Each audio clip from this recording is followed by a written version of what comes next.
they have all the time in the world, because how do elephants procreate? Using their partners. They have sex, yeah. They have sex, right. Natural selection is very conservative, correct? It punishes slack, it punishes inefficiency. That's why it's natural selection. That is very so true. I'm actually quite overweight. If me and you were to run and there's a fire, you'd survive because you're quite fit. Okay, Right? Natural yes. selection. Bacteria, they reproduce asexually. Yes. They just keep reproducing asexually. That's efficient. That's very efficient. Okay. Compared to an elephant, that's very efficient. So why would natural selection select for something which is efficient, leading to something which is inefficient? For a genetic variation. Sorry? For a genetic variation. I don't understand. Well, if I'm procreating my kids by myself, that means they have just me, right? It's just me going further. While if I procreate with someone with a specific attribute that can be of an advantage, my kid has the chance of getting good stuff from my mate, right? So it's the genetic variation that enhances, the fact that we have sex means that we can get more genetic variation. And then out of those genetic variations, you get the ones that are stronger. While if you have 10 people and they just do it by themselves, there's going to be one guy, and then one day he'll die because he's not fit, right? But if you mix them up again, you have so many variations that there's bound to be someone out of all the multitude to be adapted to the way. So that's why I think it's. But then No, what you've said is actually excellent, but it's not what I was speaking about. okay, What you said was a very good description of a gene pool increasing in its scope, if you like, Yeah. and leading to new feature types. Sure. Right? That's not a problem. My question was different. My question was not about how can we expand our gene pool? How do new traits within human beings like the blue eye or the green eye, how do they come around? Yeah. It's actually to do with why would natural selection, which is a conservative force, which Darwin, he actually wanted to call it natural preservation, not natural selection.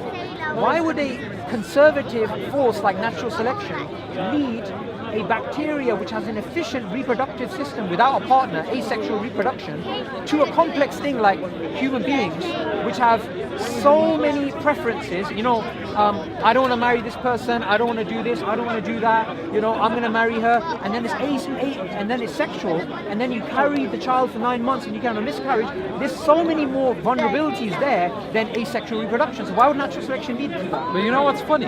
It works. What do you mean? It works if you look around. No, of course it right. works. I mean, humans are the top of the chain, right? So that No, they're so not. something might have happened, right? You see, that's one more misconception about evolution. Humans are not at the top of the chain. Who is it? No one is. Well, okay, look, but let's say this way: the species. No. that Shall advanced- I tell you what you just did there? You said something religious without noting. Okay, so what? You're referring to something known as the Great Chain of Being. Yeah. The Great Chain of Being is an ancient religious idea, and that religious idea basically says this: we humans are better than all of creation, which is actually what it says in the Quran. That's what you just referred to. Okay. What Darwinism says is we're not at the top of the chain of the Great Chain of Being. We're no different to bacteria, because bacteria, their highest rationale is to survive and reproduce, and our highest rationale is to survive and reproduce. So, Sure.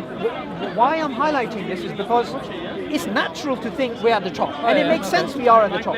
But Darwinism teaches you're no more complex than that tree. Okay, I can see your point. Now,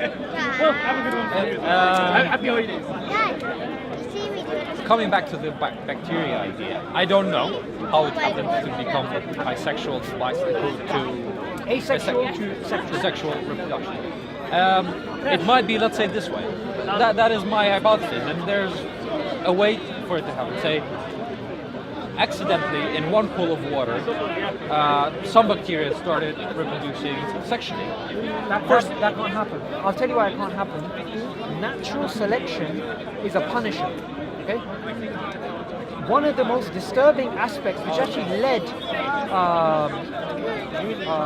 Charles Darwin to agnosticism, he was never an atheist, was nature being so brutal.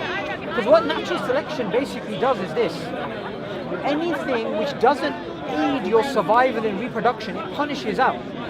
Now, natural selection is basically a metaphor, it's not a physical force. Yeah. Right? So, if there was a bacteria which got a mutation, which somehow, and by the way, if a bacteria managed to get a mutation from which it does, rather than doing asexual reproduction, it did sexual reproduction, that wouldn't be Darwinism because it's not gradual. That would actually be something like mutationism. And this was a theory which was proposed as an alternative to Darwinism. Because remember, Darwinism is extremely slow. They come to the hypothesis that asexual led to sexual over millions of years. You can't have one mutation and going from one to the other. Yeah, well, look, I cannot say where did it happen, how did it happen, and I think a lot of scientists will still look for the answers. Of course they will, yeah. They should. And so I will concede that my knowledge of evolution goes up to this point. But I would want to go back again to what we started with again. So, and I will refer to something that you said. So,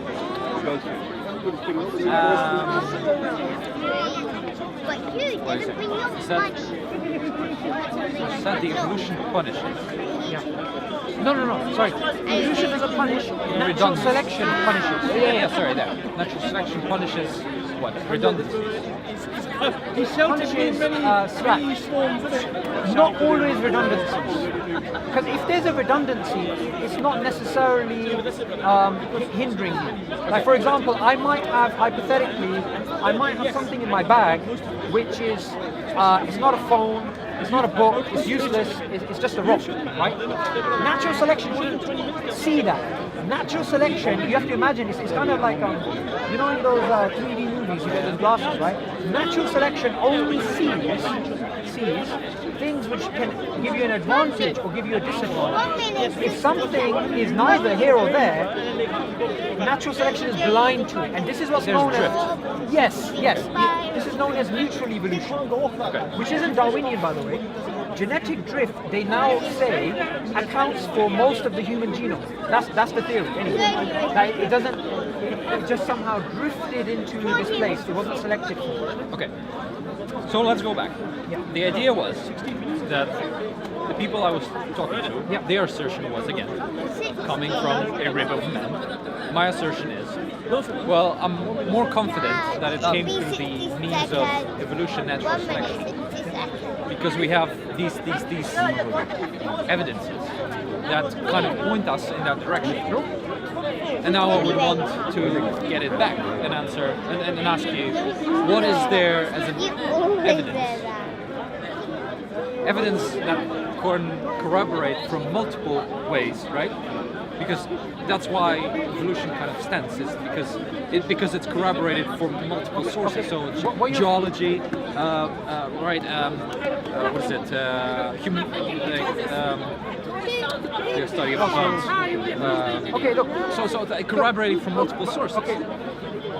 When you say evolution, you say evolution by natural selection. Let's just call that Darwinism because that's what it is. Okay, let's call it Darwin.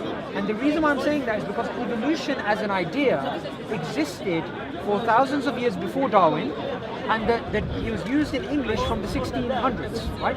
So evolution is different to Darwinism. I don't have a problem with evolution. Now, when it comes to, you asked a very good question, which is we have all these independent fields, and they converge on a Darwinian explanation. Sure. And I don't deny that. But the only thing which I'm going to point out is all of those subfields, they also can be used to converge upon alternatives. Okay? So let me just give you an example. We have biochemistry, right? We have genetics, we have anatomy, we have psychology, we have sociology, we have biogeography, we have the fossil record, we have paleoanthropology, we have all these fields. Yeah. Each single one of them you could use to actually come up with evolution by self-organization. Or, rather than the tree of life, you can come up with the web of life, or the hedge of life, or you can come up with an alternative topology. So Darwinian evolution is kind of like this, and this is one of the examples it gives in a journal called Science. It's called the paper's called the Politics of Paleoanthropology. It says to try and reconstruct the history because Darwin believed in the tree of life, is kind of like working out the plot of Leo Tolstoy's War and Peace with 13 randomly selected pages, right? It's very difficult to try and come up with a retrospective history when 99.999% of species are extinct. We don't have their fossils, we don't have their DNA, and this is according to the National Science Foundation, a study published last year. So because of that, I don't disagree with you that you can use those subfields to come up with Darwinism as one explanation, but I could just turn around and say that's one amongst many. So what makes you sure of this over evolution by self-organization? Because it's falsifiable. So is evolution by self-organization, and all the rest of it. Yeah, but that's the meaning. There are certain criteria in this theory that scientists agree that would falsify completely what they say. Meaning, again, going to the usual thing, a rabbit in a stomach of a T-Rex or something like that, right? They haven't lived according to the theory in the same time. That wouldn't falsify Darwinism. That would not. Even if there was a rabbit found in the Cambrian period or pre-Cambrian period, that would not falsify Darwinism. Because Darwinism, it is a mechanism which leads to X to Y. Yeah, so even if they found a rabbit, it wouldn't disprove Darwinism. It would disprove the way evolution works, right? So no, it wouldn't. Because their tree comes, mammals in the tree come way later than the reptiles. Yeah. So all they would do, if that happened to be the case, is they would rearrange the branches of the tree, and they do that all the time. To rearrange and to like the way that they come up with the tree of life. When they have a particular species and they assume that this is related to that, and then they do further studies and they're like, okay, we assumed because of homology this is related to that, but it makes sense that this is more related to this. So they have these small changes, but those big changes, like finding a mammal in the pre-Cambrian, that's not happened. But if it was to happen, that wouldn't disprove Darwinism. That wouldn't disprove it. At least it would disprove the theory that they have about the way the species develop. Yeah, it will disprove. Yeah, but it's kind of like they this. would have to think about a different way to yeah, but and that would be a little different than what it is. Very different. Very different, correct. But only different in its structure, not the mechanism of natural selection. Because remember, Darwin didn't come up with homology. Similarities to common descent. He came up with natural selection. I concede this to you, and even if the structure changes, right, it will still necessitate the change. While in the same time, what is written in Quran and Bible, we have all this evidence, but they say no, it doesn't change. It's the way it is. But we change it because we have sort of evidence that point us in a certain direction. Okay. Right? So, and then. No, but what you're actually referring to is the tree of life, right? Okay. When it comes to the Quran and the Bible and its claims about species and how they change, the Quran is silent when it comes to most of biological life. But one thing the Quran does make clear is human chimp ancestry is not true. Okay? In terms of a whale having a land-like mammal as a precursor to it, we have no reference to say that that's wrong.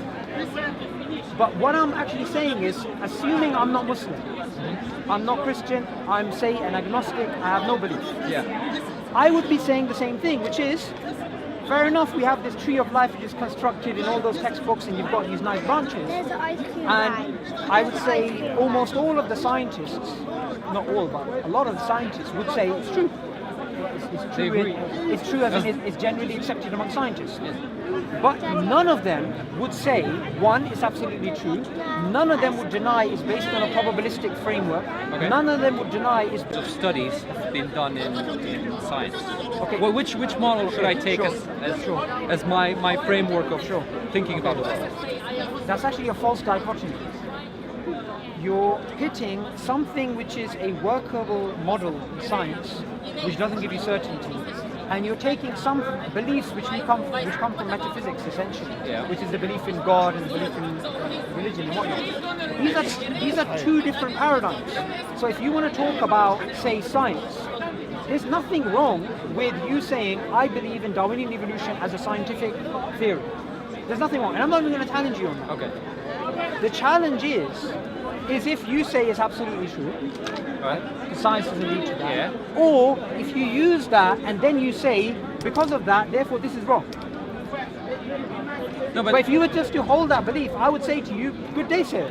Good day, sir. And I would say, Okay. yeah, no problem at all. But you see, I cannot believe that humans came up from a common ancestor, which is the theory that scientists have, common ancestor of apes, and in the same time believe that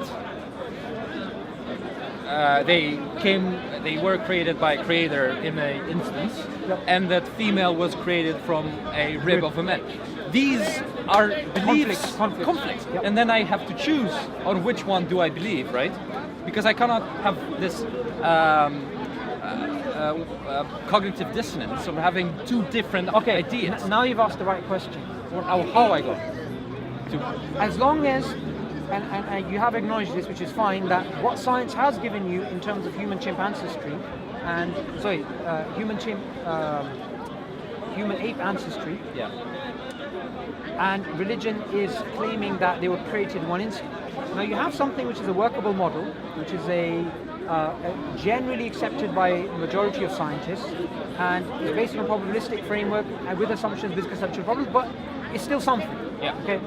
Then you have a claim which goes counter to that. So your question is, why would I choose this over this?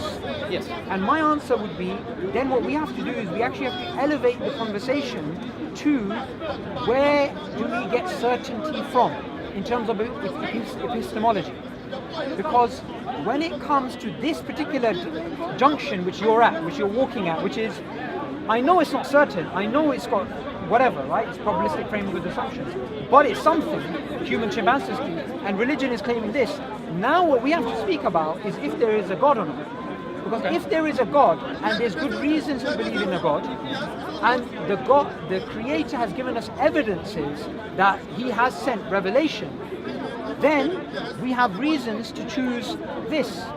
But there's no such thing as choosing this over this, because this doesn't claim certainty anyway, when this does. So all the question really boils down to is this: is there a God, and is the Quran the word of God? And that's the conversation we should be having. How did you come to believe that what Quran says is true, and there's a God, and Allah is God? How did it come? Okay, everybody goes on their own journey. Yeah.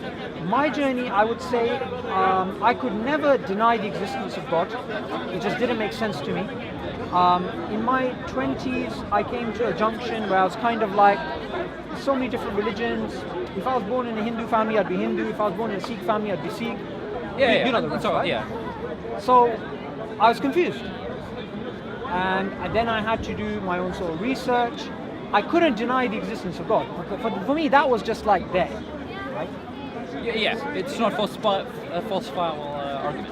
Well, you can't falsify logic. Not everything has to be falsifiable, right? Okay. But for me, it made absolute sense that there's a creator, right? So when I looked at different religions, one thing which stood out for me, and everybody has different experiences. Some people have subjective experiences, some people want to go with proof. One thing which stood out for me, which was phenomenal, was that the Islamic conception of God is one, it's universally been accepted at different times in different periods of the world, which is that there's only one creator who's worthy of worship. And when I looked at other religions, it's kind of like in Christianity, God is described as a bit of a human being, and you worship God through Jesus, and three in one and all this, right? And also in Hinduism, you have pantheism and whatnot. With Islam, but the Jews have one God, isn't it? They do, and we do believe originally the Jews and the Christians, we all come back from Abraham, right? But Islam, it taught me, and one of the statements really stuck to me. What I was taught was that whatever you imagine, that's not God. Okay. And God is not a human being, and you should direct all acts of worship and gratitude and thanks and praise to God alone. For me, that was the first evidence, and there's a few more, but one which I want to mention is that throughout time, these people came who were known as prophets. They came at different times. And if you look at different religions, the prophets pretty much said the same thing, even though their books may have been different. For example, Jesus never said, worship me. He said, worship God. Yes. Moses never said, worship me. He said, worship God. Even when you look in the Hindu religion, the avatars, the people who came from God, they used to teach not what they teach them now. Even in, I believe it is actually the Vedas, it's like the Quran for the Hindus, it mentions God is one, and don't make idols and don't make images of God. So it made sense that God would send these messengers all across the world. But if I came up to you and I said to you, do you know what, I'm a messenger from God, the first thing that you have a right to ask me is, how do you know? Yes. How do I know? Now, if I bring out an ID and I say to you, this flashing card, this is my evidence, or I do a miracle, I do this, you have reason to believe me. But if I don't, you have no reason to believe me. True. Now, the Prophet Muhammad, peace be upon him, he came with a message which was, I am a messenger in a long line of messengers, and there's been 124,000 prophets. And the amount of messengers, maybe 1 million, billion, we don't know. Endless, right? And he said, I'm the last of them. And he made a few claims that if those things happened, we know that he's a messenger. One of the things which he said, which is recorded in history, and we even have evidences for what happened from the Romans, from the Persians, from the Indians, from the Chinese, which is this. The Arabs were an ashtray of the world, right? At that time in the 6th century. They were described by one historian as Eskimos. Like they were just these little group of nomads. They were wedged in between Persia, the Romans, and the Yemen Empire, right? Now the Prophet Muhammad, peace be upon him, he said in Medina, which is the city where he passed away, when they were surrounded by their enemies and Islam was only in one city, and he was digging in a ditch, and there was a big boulder, and he struck it with an axe, and he said, God is great, and he told the people that you people are going to conquer Persia, and you're going to conquer Rome, and you're going to conquer Yemen. Now, one of the historians, the British historian, he said this is equivalent of a bunch of Eskimos saying they're going to take on Russia and they're going to take on America. And after he died, do you know what happened? Exactly that. The Roman Empire was crushed, and the Persian Empire was crushed, and the Yemenese Empire was crushed, and Islam spread to that whole area. And he also said, that's about that time. He said near the end of time, the barefoot Arabs, the Bedouin Arabs, the poorest of them, not even the city dwellers, they're going to build buildings which are going to be, they're going to compete with each other in tall buildings. In the world today, the tallest buildings are built by people who 70 years ago were barefooted shepherds. Even here in London, we have the Shard, which is the biggest building in Western Europe. Who's it built by? The Qataris, who 70 years ago were barefooted Arabs. And he also said that before the end of time, this matter, Islam, this will enter every single house on earth. And I'm not saying that's happened right now, but that's a prophecy which will happen. And if you look in the world today, there's no country, no city, no village, except that they would know, at least, even if they don't believe, they would know that there is a man who claims to be a prophet whose name is Muhammad. And this man, when he said this, he was in one city in the 6th century in the middle of nowhere. And I can give you dozens more. And obviously Speaker's Corner is not the place where you do research about religion, it's just a place for discussions. No, but I would say these for me were evidences. Okay. So he made some claims that were hard to imagine that they would happen. And based on that, he made the assertion that he has some divine intervention in his life, he has word of God. Okay. What if?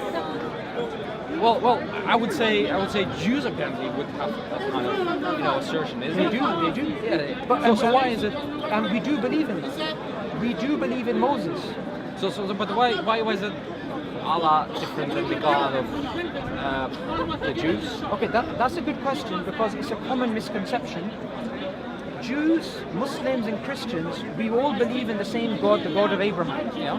If you go to Egypt and Egypt is I think 10% Christian, Yeah. and you go pick up a Bible in Egypt, it says the word Allah, and they use the word Allah. Now, whether you say Allah or you say God or you say Gott in German, whatever, We're all referring to the same creator. Okay. And it's just the one God. Are you from a Christian background yourself? Yes. What led you away from, say, religion? Or your Christian faith? Well, I had so many questions when I was a kid, and nobody seemed to have a decent enough answer. And I saw so many things that doesn't seem to be according to what I'm learning. Sure. That I decided it doesn't make any sense. What about God though? Because you can believe in God and not believe in religion. Yeah. Well, my position is agnostic. It's you can't prove one 100%. You can't prove the other position 100%. So I don't know, and I'm not taking anything until I prove it. Okay, but sorry, I forgot your name already. Julian. Suboor. You see, proof, Julian. It's a very slippery term. We use it all the time. I'll prove this. I'll prove that. No, I can tell you what is my proof. I can tell you what is my proof. No, what I mean is, there's no such thing in reality as proof. We just use the term as a replacement for maybe what's reasonable, right? Proof is not even in mathematics. Because look, you know yourself, in science doesn't give you proof. Philosophy doesn't give you proof. Well, 2 plus 2, I can say it's 4, right? Yeah. And Now, somebody could also say 2 plus 2 is 4, but is the world real? that doesn't say anything about the reality of the world. They could say in another dimension maybe 2 plus 2 is not 4. You have philosophers saying all sorts of crazy things, right? Yeah. So proof is a very difficult thing. And it's an ideal. We would love to, I want to see God like I can see the sun, right? But what I want to give you as a criteria that you use to come to Speaker's Corner and you use to catch a bus, which is using your reason, using your rationale, what makes more sense.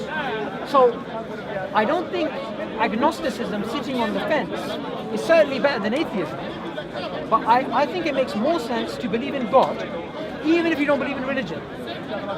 The reason why I'm saying that is because all around us we have design, we have complexity, and as human beings, when we get into trouble, there's an inner nature which comes out. So there may be somebody who's like, I don't believe in God, I don't believe in religion, it's all nonsense, but as soon as they get cancer and they're dying in a hospital, they call out to God. And many people have these experiences. Yeah. And the Prophet Muhammad, peace be upon him, taught us that the human being has an innate nature. And that innate nature, he knows God exists. Even psychologists today at Oxford University, such as Justin Barrett, he recently published a book called Why Would Anyone Believe in God? Right? He's a secularist. He's got no religious bias.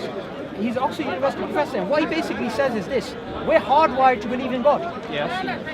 And likewise, Dr. Olivia Petrovich, again at Oxford, she says atheism is an acquired position.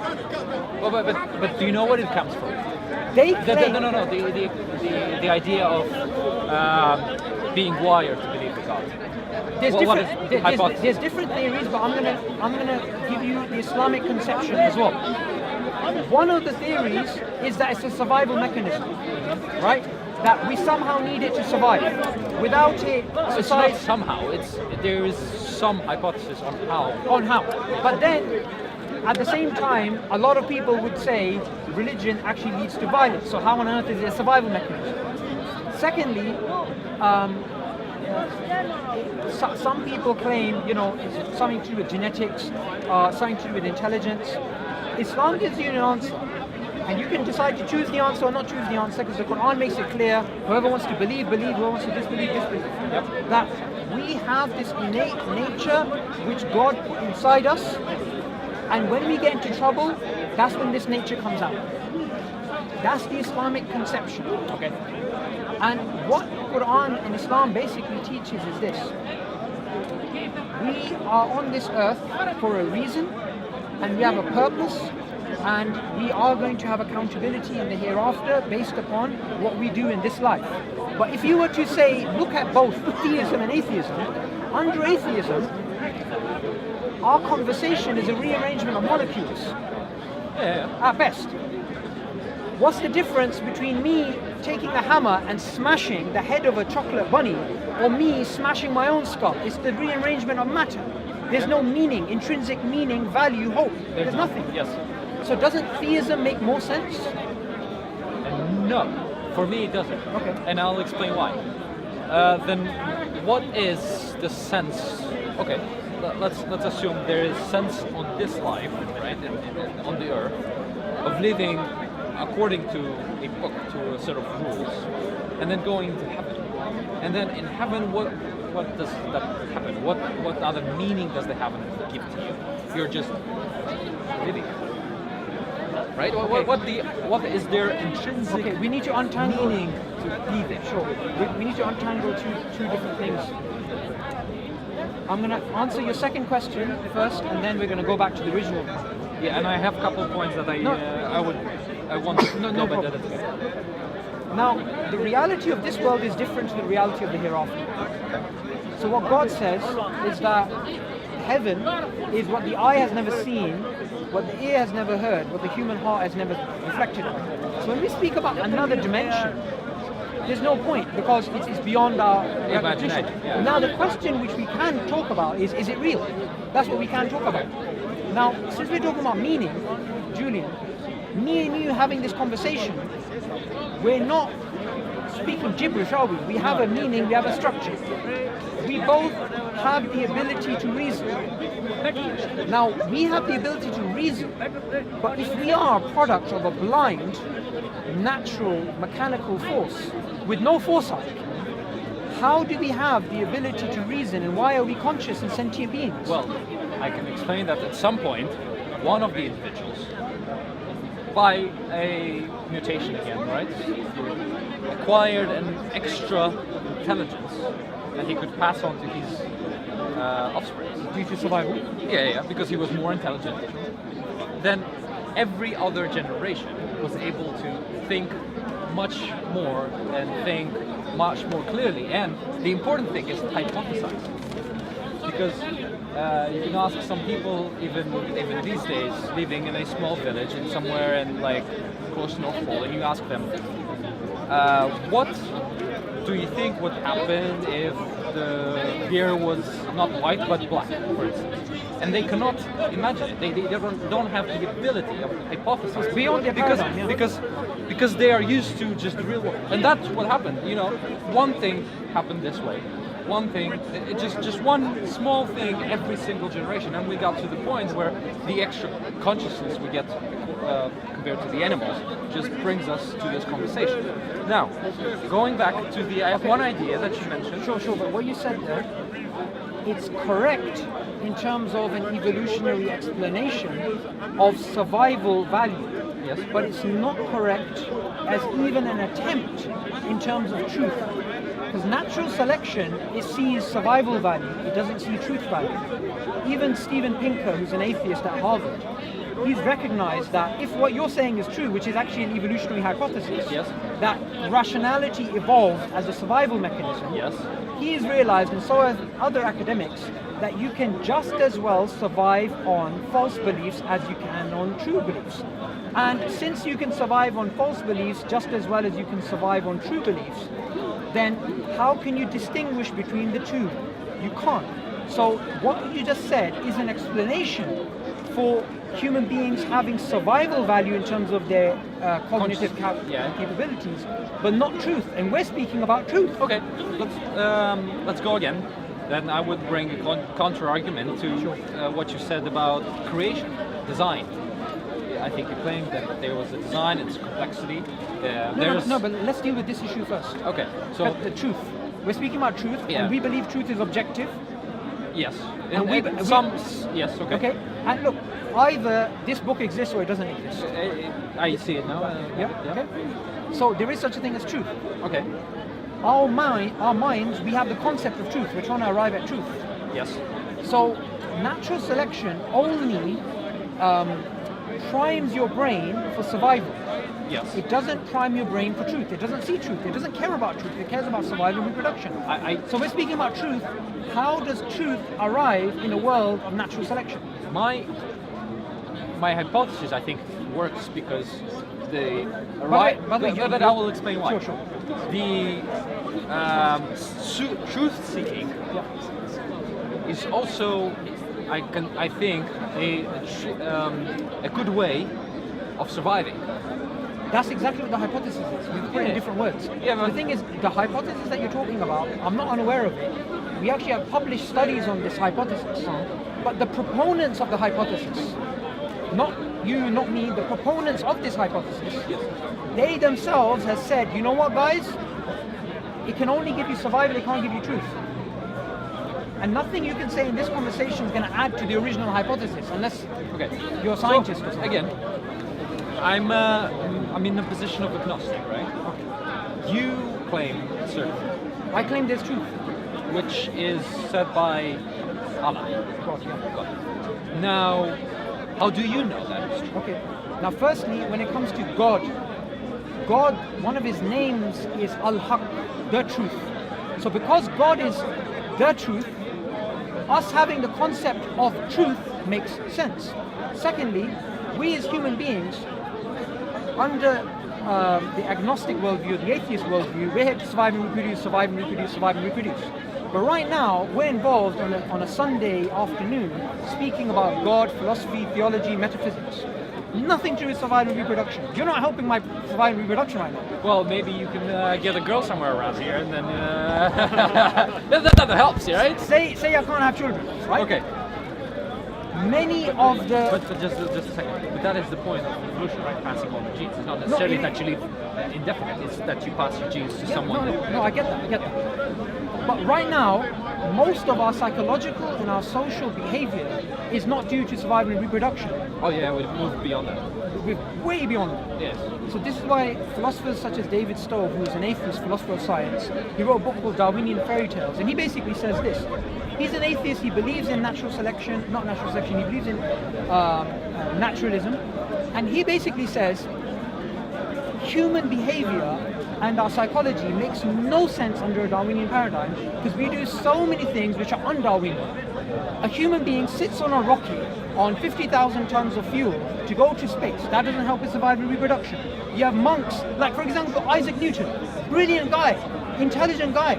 Do you know his greatest achievement according to him? What was it? He believed his greatest achievement was not physics, it was that he died a virgin. Right? Okay. How on earth does that make sense from a Darwinian paradigm? It doesn't.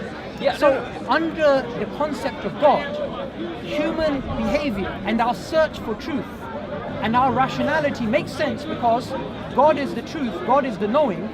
From the knowing and from the truth, we human beings are a product, and we also are knowing and we also have truth. Okay, but there are also mechanisms to explain this curiosity and things that you're saying are counterintuitive, going on a rocket on the moon and going, poking a bear or something like that for just the sake of it. And it is this, that the brain is wired in that way, that it craves this knowledge. It is basically painful if you're not distracted. If you're living just on your butt and you just eat and you just feel genuine pain in your body. And this is not because I'm not trying to. It is a genuine mechanism through which we evolved to become this developed society. If we weren't curious enough to poke a bear or try the honey or other things, we would have not got here. I mean, saying that seeking truth is a sort of like a divine calling that it's not. God ascribes. Look, I don't think it's disagree with anything you've said there except for the last point. Of course human beings are curious, and of course being curious leads to natural selection, selecting for that trait. Yeah. We're not talking about that. That's complete red herring. Yeah. What we're actually speaking about is the concept of truth. Forget survival for now. Okay. The very idea, the ideal of truth. Why do we even have the term truth if it's all about survival and reproduction? And by the way, this isn't a problem I pointed out. Okay. Yeah. Even mainstream. I've heard this theory before. Yeah, and the thing is, you will find atheist philosophers of science, people who say, we're just doing this on a Sunday. They do this all their lives, right? They do stargazing and thinking, right? The most, I would say, well-known philosopher of science in the world, one of the most well-known, is Alex Rosenberg. He's an atheist. And he's publicly admitted, and he's an atheist evangelist, he sits with Richard Dawkins, he sits with them, he's publicly admitted naturalism, which is atheism, has no explanation for the origin of reason.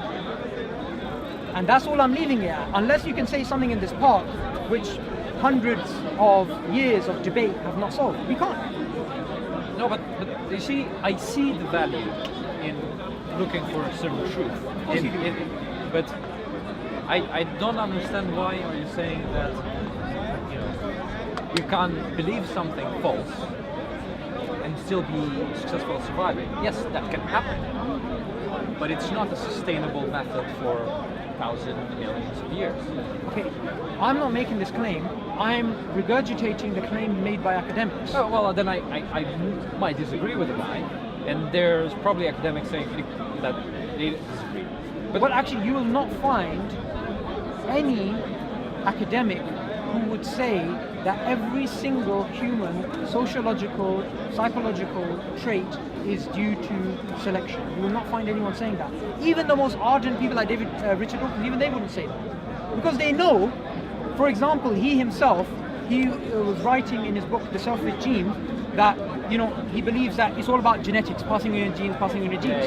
And he says that we must teach altruism, right? Okay. Because we are hardwired to be selfish. Yes. Now, what he's basically doing is he's facing cognitive dissonance here, because he believes in Darwinism and he believes in selection and he believes in genes, and then he's importing an external concept like altruism, and he's saying we're hardwired to be selfish, but we need this altruism thing. Well, my question is, where the hell did this come from? Oh, I can tell you. Okay. My theory is that, look, we grew up to be social animals, right? Yeah. We grew up to be with dads, moms, and parents and children. And if you are genuinely 100% selfish, you cannot be a social being. You cannot rely on someone, taking care of your kids. You cannot rely on someone helping you out, build a shelter, and so on. And so we are selfish. We are wired to be selfish. But by the time we get to an age, like, I don't know, 5-7 years, we understand that we cannot work with other people unless we are altruistic in some way.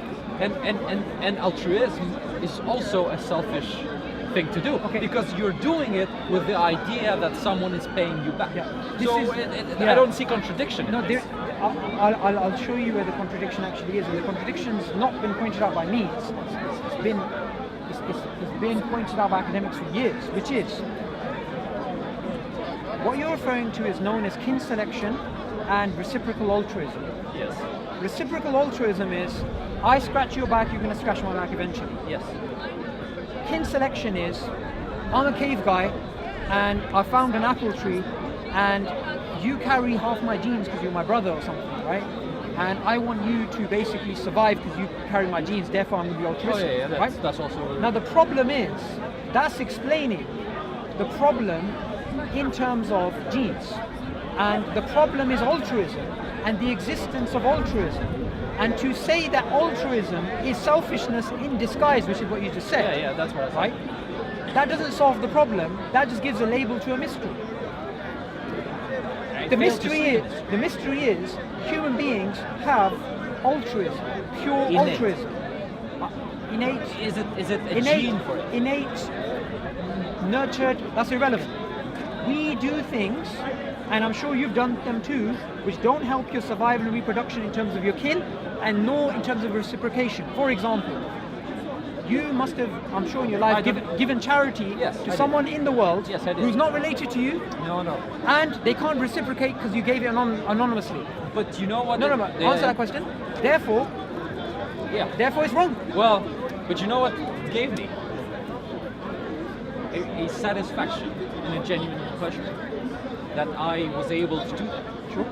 And that is a selfish motive. Be some guys saying, but I would go on a limb again on this one and say that most people that understand Darwinism, evolution of society, they can probably say altruism is a way to go. Okay. Because a society. I don't disagree. You can see it in apes. Look. We totally agree. Altruism exists everywhere. It exists even in ants. You have sterile ants, right, who all their life they're upside down in the colony holding something up, right? That's altruism. That's not an issue. The issue is not the existence of altruism or should we be altruistic. That's fine. The issue is we have the existence of true altruism, which makes no sense under Darwinian evolution because it's not selfish. What do you mean true altruism? 1% of Buddhist monks who have done Vipassana for 20 days and then they realize they want to do good things just for the heck of it? No. Let me repeat that. Because that would be a true altruism Okay. for me. Let's go back to the foundation. Does true altruism exist? I believe it doesn't. Okay, that's absolutely fine. I'm saying it does, and I don't think anyone who thinks about it really deeply would deny that we as human beings, we do want to help others, even if it's against ourselves. We have cases where human beings have put themselves in front of danger to save somebody who is not related to them, which cost them their lives. That is true altruism. And I can explain that as a Muslim because I can say God has not only given us rationality, but God has given us an innate nature that we care about each other, so much so that we put ourselves in danger for the sake of others. But from a Darwinian perspective, it's kind of like, screw him, I've got my genes to pass on. That's a Darwinian perspective. And I think 99% of the people would do that. Yeah, they would do that, but truth is not democratic. Let's look at some concepts here. True altruism exists, and it's a counterfactual to Darwinism. But then again, this true altruism works within Darwinism level because the guy that throws in front of the danger, But that's not doesn't true. get his gene. So he did a stupid thing and he just doesn't. Okay, so why would natural selection create that? Well, a lot of things that natural happens to natural. No, wait. What if the guy has an extra mutation thing at birth, right? Would it work? So I'm let's say, a super extra autistic, while my parents are not. It's just going to be a result of mutation. Can it be? You wouldn't have true altruism, you would have altruism in terms of genetics, in terms of genes. You want to sort of pass on and survive. The thing is, look, it's kind of like this. If someone's in a quicksand, they're stuck. The more they move, the more they're going to sink in. From a Darwinian perspective, there is no such thing as true altruism. If someone does say, I believe in true altruism, which is not kin selection, not reciprocal altruism, the first thing I would say is, make sure you go down to King's Cross, there's the journal Nature, and go tell them you've discovered something, because no one's done it so far. Okay, but what you're saying is that certain bad traits that do not help you in surviving, right? So you're qualifying according to Darwin. Look, The altruism is a trait that doesn't allow you to survive. No. Effectively. Altruism defined the way it was defined before Darwin, which is to do something for others, okay? Not for your own benefit, not for your genes, to do something for others. That is something which is a counterfactual according to secular mainstream academics against Darwinism. That's what I'm saying. All right, but that means so let's say 1% of the population gets it. Does this mean, does it disprove then Darwinism and evolution? Does it disprove it? That 1% of the people are genuinely altruistic? I'm going to use the word disprove now, only in a symbolic way, because remember I spoke about, forget word disprove, counterfactual. Yeah. Metaphysically, forget science for a second. Yeah. Philosophically, we can speak about morals. Yes. Good, right, wrong. If objective morals exist, objective wrong and objective right, objective good and objective evil, not in terms of genes or survival, and a small part of that good objectivity is altruism, there's also other good parts. The existence of anything objectively, morally, disproves, I shouldn't say disproves, is a counterfactual to Darwinian claims of survival and reproduction being the sole purpose of human existence. the highest rationale, according to Darwinists, is to survive and reproduce. That's the highest rationale. Not do philosophy, not do art, not speak about God on Sunday on Speaker's Corner, is to hump and have kids. Basically, that's it. Yeah. But all these things that we added up over the time, you know, taking care of the kids, actually not just letting them go as turtles do, right? Or actually caring about the female we mate because we want to mate them with them the second time. You know, all these other things actually helped us pass on the genes more effectively. And I don't see a contradiction between being moral contradicting what Darwin said for. Because if I, as an ape back in the days, I would start beating everyone around me, so I would hump, right?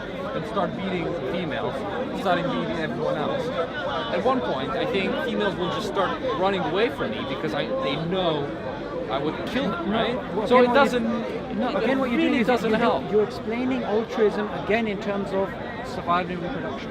And it makes sense to me. I don't know why it doesn't for you. Okay, does it make sense to you, or do you acknowledge that people do good things not for their genetics?